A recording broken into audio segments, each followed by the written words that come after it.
மாநகராட்சியில் புகழ்பெற்ற இசை ஆளுமைகள் வாழ்ந்த தெருக்களுக்கு அவர்களின் பெயர்களை சூட்டி புதிய பெயர் பலகைகளை முதலமைச்சர் காணொலி காட்சி வாயிலாக திறந்து வைத்தார். அந்த வகையில் ஆழ்வார்பேட்டையில் மெல்லிசை மன்னர் MS விஸ்வநாதன் வாழ்ந்த டிமாண்டி சாலைக்கு அவருடைய பெயர் சூட்டப்பட்டது. எங்களுக்கு அது அப்பா பேர் சொல்லி அவர் பிள்ளைங்க சொல்றதே எங்களுக்கு பெரிய பாக்கியம்.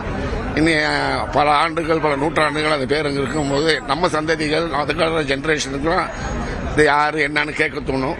அதுக்கு வழிவகுத்த தமிழக அரசுக்கு எங்களுக்கு நன்றி.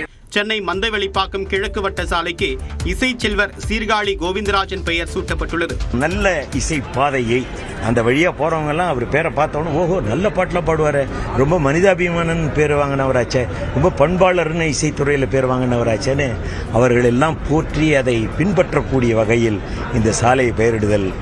அதே போதில் நாட்டின் 3வது தெருவிற்கு தமிழ் திரையுலகின் முதல் பின்னணி பாடகர் திருச்சி லோகநாதன் பெயர் சூட்டப்பட்டது. வாராய் நீ வாராய் போகும் இடம் வெகு தூரம் இல்லை நீ வாராய். மந்திரிகுமாரி படம் கலைஞர் ஐயா அவர்களும் எங்க தகப்பனாரும் ஒரே நேரத்தில் புகழேனை உச்சிக்கு போன பாடல். இந்த நிகழ்ச்சியை தொடர்ந்து தமிழ்நாடு பாடநூல் மற்றும் கல்வியியல் பணிகள் கழகத்தின் சார்பில் உருவாக்கப்பட்டுள்ள திராவிட களஞ்சியத்தின் கீழ் 7 புத்தகங்களை முதலமைச்சர் மு.க. ஸ்டாலின் வெளியிட்டார்.